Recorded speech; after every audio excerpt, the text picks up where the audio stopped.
আমার 4ই আগস্ট মিরপুর 10 নম্বর থেকে গুলি লাগে। আমার পায়ে 4টা বুলেট লাগে, নিচে 2টা উপরে 2টা।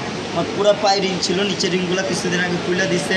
আমার পায়ের ভিতরে এখনও 2টা বুলেট আছে, 2টা বুলেট বাই করা হয়েছে, এখনও পায়ের ভিতরে 2টা বুলেট আছে। বুলেটের আঘাতে এখনও রাতে ঘুমাতে পারি না, আমার পাও কোনো কিছু লড়ে না, একবারে অবশ হয়ে গেছে, রক ছিঁড়া আছে, পায়ের ভিতরে এখনও 2টা বুলেট আছে। আমি মনে করেন যে আজও সুস্থ হব কি হব না সেটা আমি নিজেও জানি না।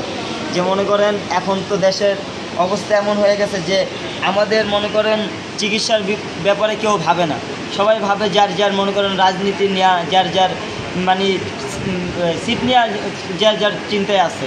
আমরা কি চিকিৎসা আছে, আমার পা থেকে আজকে বিকালবেলাও এতখানি রক্ত বেরিয়েছে যে আমি গস কাপড় ভিজিয়ে ফেলাইছি 2টা। মানে এই কষ্টগুলো আমরা কাকে বলবো, মানে কার কাছে বলবো যে সবাই আছে নির্বাচন নিয়ে ব্যস্ত, সংস্কার নির্বাচন দেন, কিন্তু আমাদের একটাই দাবি যে আমাদের চিকিৎসা আগে হোক। আমাদের চিকিৎসা না হলে, আমরা সুস্থ না হলে তো আপনারা নির্বাচন কীভাবে চান? আমাদের উপরে দাঁড়াইয়ে তো আপনারা আছেন।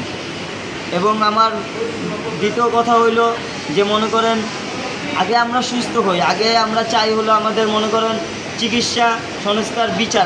আমাদের যারা গুলি করলো তাদের বিচার না হওয়ার পর্যন্ত আপনারা কীভাবে আগে নির্বাচন চান? কীভাবে আগে মনে করেন আমাদের চিকিৎসা না হওয়া পর্যন্ত কীভাবে আপনারা আগে আপনার চান যে নির্বাচন চান? পায়ের এই উপরে যে গুলিটা আছে সেই গুলিটা রক্তনালীর সাথে আছে, এটা বাই করা সম্ভব না। নিচে একটা আছে, সেটা মানে তাদের মেডিকেলে সম্ভব না, এটা মানে তারা এখন পর্যন্ত কিছু বলতেছে না যে কি করবে। মানে তাদেরও মাথায় উপরে চাপ মনে আছে, আমি মোট বুঝি না। তারা মানে আজ বলে গুলি বাই করা যাবে, কালকে বলে বাই করা যাবে না। মানে তাদের উপরে থেকে চাপ আছে যে কি বলবে তার উপরে থেকে বললে তারা বলতে পারবে, এর আগে তারা কিছু বলতেও পারতেছে না। এবং পায়ের রক ছিঁড়া আছে, পায়ের কোনো কিছু লড়ে না। এবং ডাক্তাররাও মানে তাদের মুখ থেকে কিছু বলতেছে না, তাদেরকেও বলাচ্ছে, তারা সেটাই বলছে। আমি ঢাকা মিরপুর 10 নম্বরে ব্যবসা করতাম, আতুরটুকু ইসলামিক আইটেম। আচ্ছা, আমার একটা ছোট বাচ্চা আছে, আমি গুলি খাওয়ার সময় আমার বাচ্চার বয়স 2 মাস, এখন বাচ্চার বয়স প্রায় 11 মাস। এই আমার সাথে হাসপাতালে জার্নি করতেছে ওই 2 মাস থেকেই এখন পর্যন্ত বাচ্চা হাসপাতালে। আমার কষ্টটা আমি কষ্ট মনে করতেছি না, আমার বাচ্চার কষ্টটা আমি কষ্ট মনে করতেছি। শুনেন, এই কষ্টগুলো আমরা কেদের জন্য করলাম, কির জন্য করলাম, এটা মানুষ একবারও ভাবে না।